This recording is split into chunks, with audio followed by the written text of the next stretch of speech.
प्यारे विद्यार्थियों, आज हम थर्ड ईयर इलेक्ट्रॉनिक्स के सब्जेक्ट इलेक्ट्रॉनिक सर्किट्स कोड संख्या EL 301 के चैप्टर फर्स्ट का अध्ययन करेंगे। चैप्टर का नाम है जेफेट एंड मॉसफेट एम्पलीफायर। इसमें कॉमन सोर्स एम्पलीफायर के बारे में मैंने पहले पूर्व में बताया था, उसके पैरामीटर्स और जेफेट एक्चुअल में होता क्या है और BJT ट्रांजिस्टर के सापेक्ष उसमें तुलनात्मक रूप से क्या अंतर होता है। आज हम अध्ययन करेंगे topic common drain FET amplifier. क्योंकि जेफेट में 3 टर्मिनल होते हैं, गेट, सोर्स और ड्रेन। तो अगर ड्रेन को अगर अर्थ कर दिया जाए तो ये कहलाता है कॉमन ड्रेन FET एम्पलीफायर।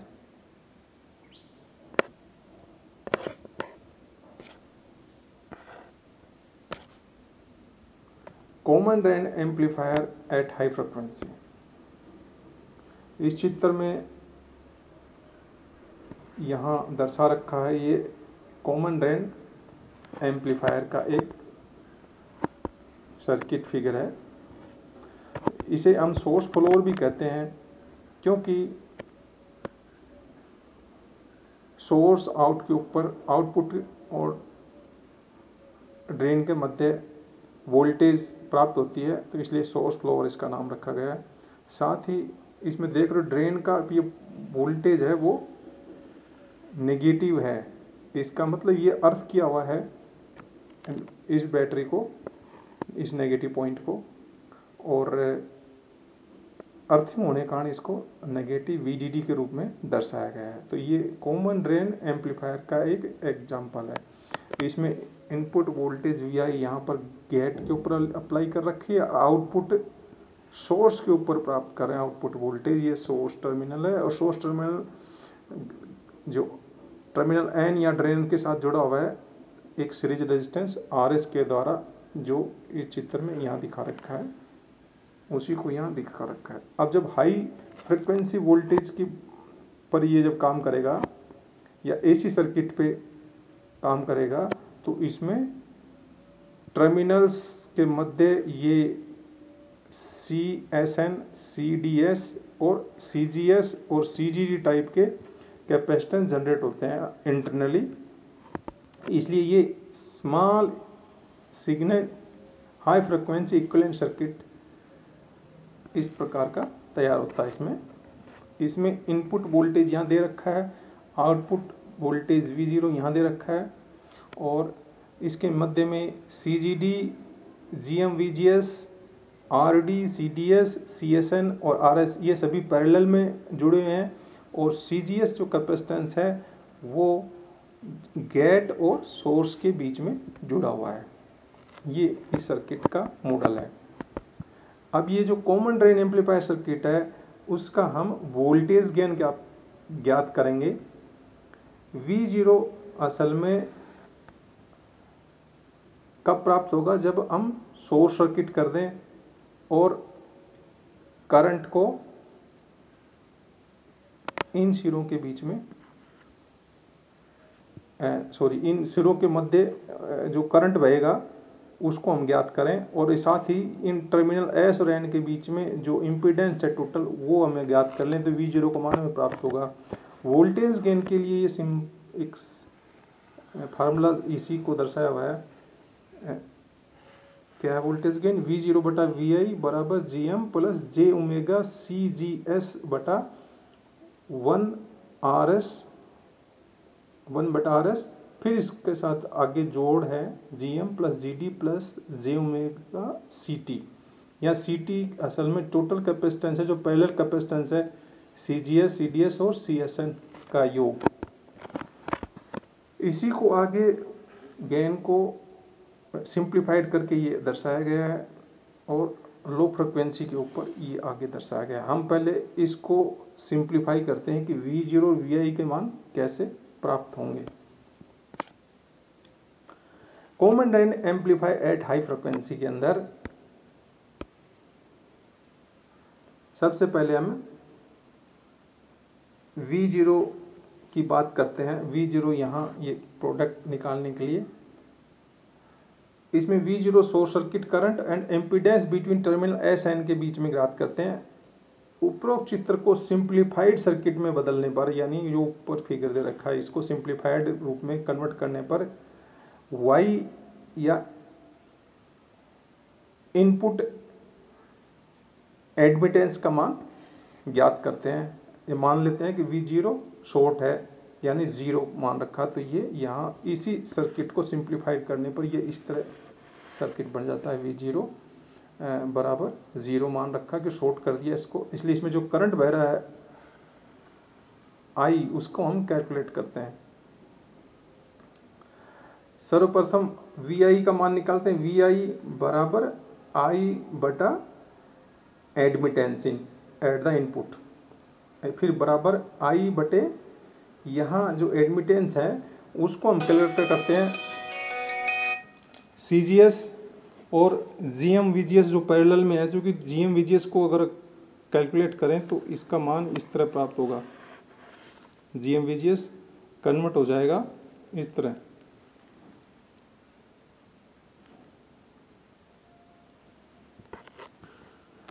यानी GM पैरेलल में है VGS के, तो जब GM और CGS पैरेलल में हो गए तो ये आपस में इनका एडमिटेंस निकालते हैं यानी कंडक्टेंस निकालते हैं, तो उसका मान होता है J omega CGS plus GM, यानी ये खुद और साथ में ये यहाँ पर जो रेजिस्टेंस जुड़ेगा वो पैरेलल में आ जाते हैं। पैरेलल में आने के कारण इन दोनों पॉइंटों पर, इस सिरे पर और इस सिरे के बीच में हम रेजिस्टेंस का मान निकालते हैं या इम्पीडेंस का मान निकालते हैं। और इम्पीडेंस से हम एडमिटेंस निकालते हैं, तो एडमिटेंस का मान जो आ गया J omega CGS plus GM के रूप में आ गया। तो ये इक्वेशन 1 हुआ, Vi का मान हमने निकाल लिया।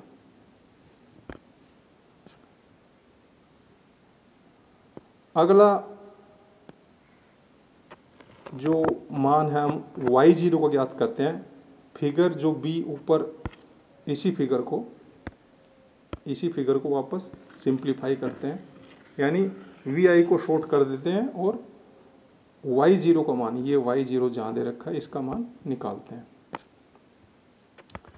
तो इस सर्किट में देख रहे हैं हम ये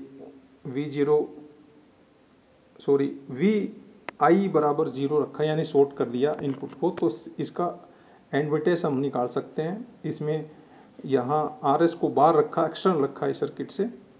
ये सोर्स जो ऊपर है उसके बाहर जो रेजिस्टेंस लगा उसके सिरों पर, तो असल में इसके अक्रॉस इन दो पॉइंटों के बीच में हम एडमिटेंस का मान निकालते हैं। तो ये कैसे आएगा, CSN CDS RD GM parallel में आ गए और CGS भी इनके पैरेलल में है, इसलिए ये सारे आपस में एडमिटेंस आपस में जुड़ जाएंगे। Y0 असल में आउटपुट एडमिटेंस है बराबर GM ये और GD इस RD के लिए, फिर J ओमेगा, तीनों कैपेसिटेंस 1 2 3 तीनों आपस में जुड़ेंगे, CGS plus CDS plus CSN, और यहाँ पर ये जो है टोटल रेजिस्टेंस CT रखा इसका मान ये, तो ये हो गया Y0 का मान हो गया GM plus GD plus J omega CT, second equation हो गई है।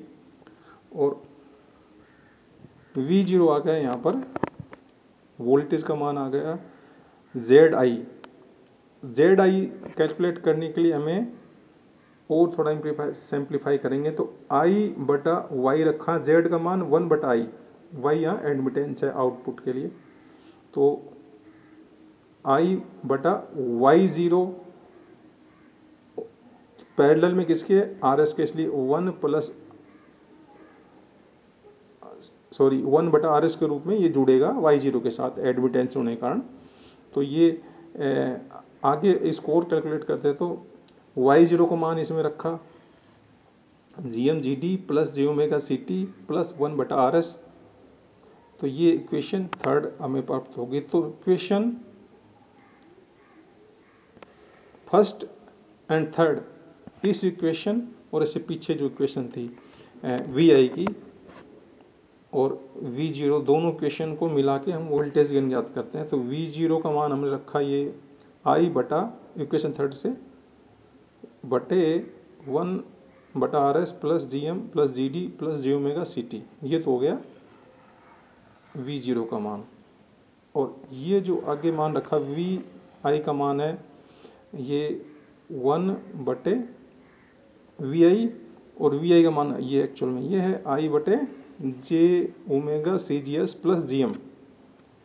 अब ये I आपस में कट जाते हैं और ये जो मान है ये ऊपर चला जाता है j⍵CGS प्लस GM के रूप में, और यहाँ नीचे आ जाता है 1/RS plus GM/GD plus j⍵CT।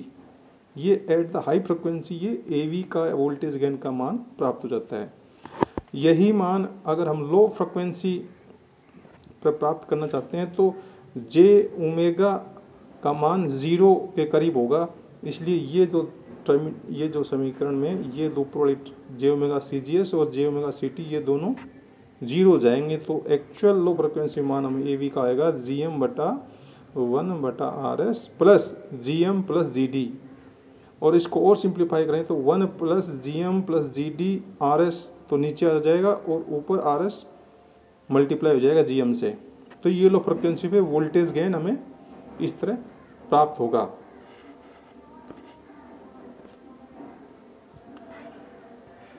इसमें इनपुट एडमिटेंस हमने निकाली थी YI बराबर j⍵CGS प्लस GM और आउटपुट एडमिटेंस है Y0 बराबर GM plus GD plus j⍵CT और CT का मान पहले दे ही रखा है CGS और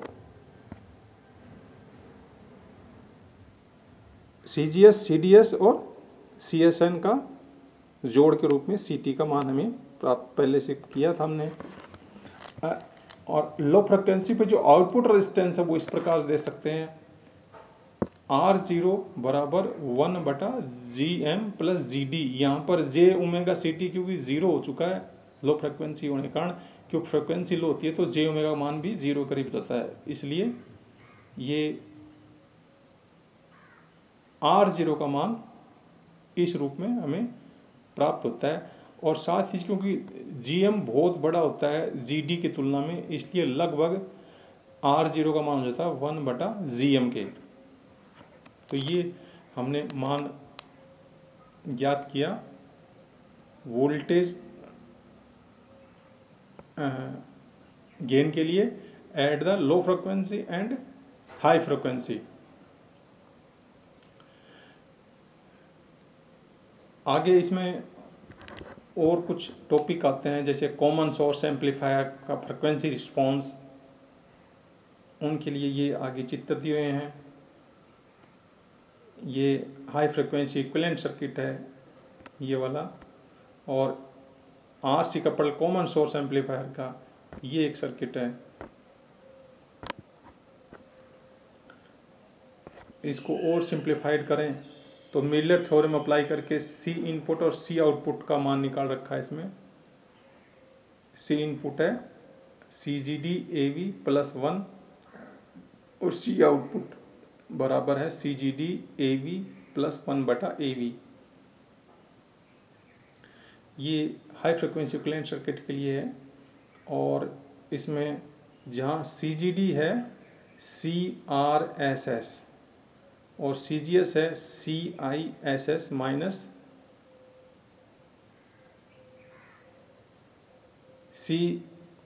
CDSS।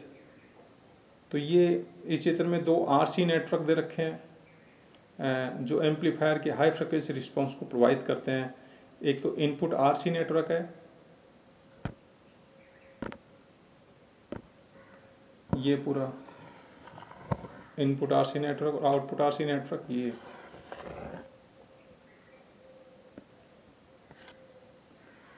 इनको फिर इनपुट आरसी नेटवर्क को सिंप्लीफाइड किया है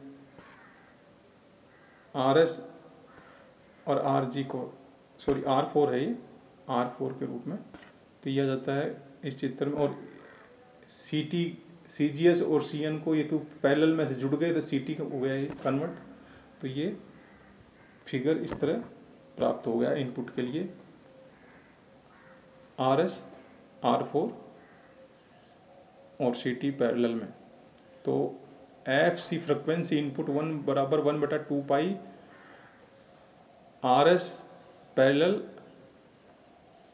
आरजी मल्टीप्लाई बाई सीटी, जहाँ पर सीटी दे रखा CGS plus CN Miller theorem से प्राप्त होती है और आरएस हमेशा आरजी से छोटा होता है, इसलिए इसमें आरजी 1/RG बराबर लगभग 0 के बराबर हो जाएगा, इसलिए 1/RS इसमें बना रहेगा और ये फिगर इस तरह कन्वर्ट हो जाएगी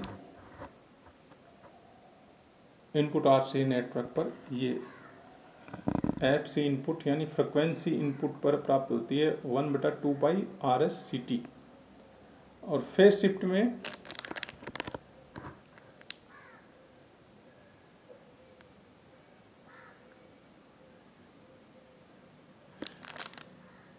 में high frequency response RC network में ये थीटा के रूप में प्राप्त होता है। इसका फेज शिफ्ट वो tan inverse in bracket RS बटा एक्स CT, यहाँ CT मैंने पूर्व में बताया, ये यहाँ पर CT उसी से निकलेगा एक्स CT। तो ये फेज शिफ्ट प्राप्त होगा।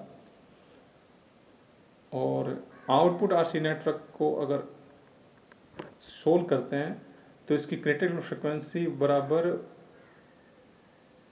FC बराबर 1/2 पाई R0 C आउट मिलर इससे प्राप्त होगी। और आउटपुट नेटवर्क जो करंट सोर्स के साथ है वो इस तरह दिखा रखा है C out in parallel RD in parallel RL के रूप में। और इसको सिंप्लीफाइड करते हैं तो ये यही सर्किट जो ये करंट सोर्स है ये वोल्टेज सोर्स में कन्वर्ट हो गया और ये पैरेलल में आ गया, सॉरी सीरीज में आ गया रेजिस्टेंस। पैरेलल जो रेजिस्टेंस था वो सीरीज में कन्वर्ट हो गया और इस तरह ये RD/RL का इस्तेमाल किया R0 के रूप में। तो बराबर 1/2 पाई RD parallel RL multiply by C output.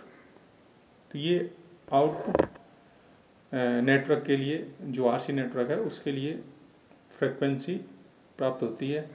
यह आवश्यक नहीं है कि दोनों फ्रिक्वेंसी इक्वल हो, यानी ये जो फ्रिक्वेंसी है इनपुट साइड में और ये आउटपुट साइड में फ्रिक्वेंसी है ये दोनों बराबर हो, ये ज़रूरी नहीं है।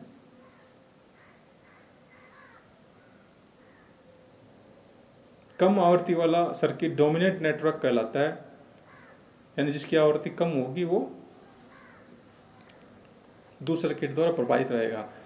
फेज शिफ्ट थीटा बराबर इसके लिए tan inverse in bracket R0 बटा एक्स C आउट मिलर।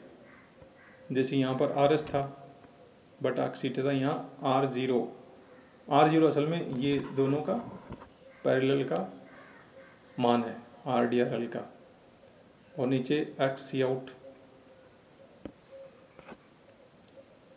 तो हमने आज कॉमन ड्रेन एम्पलीफायर के बारे में जाना और कॉमन सोर्स एम्पलीफायर के फ्रीक्वेंसी रिस्पॉन्स के बारे में जाना, जिसमें फ्रीक्वेंसी रिस्पॉन्स के बारे में ये दे रखा है ये दो फ्रीक्वेंसीज के मान हमने कैलकुलेट किए इनपुट आउटपुट साइड पे। तो आज के लिए इतना ही काफ़ी है। Thank you.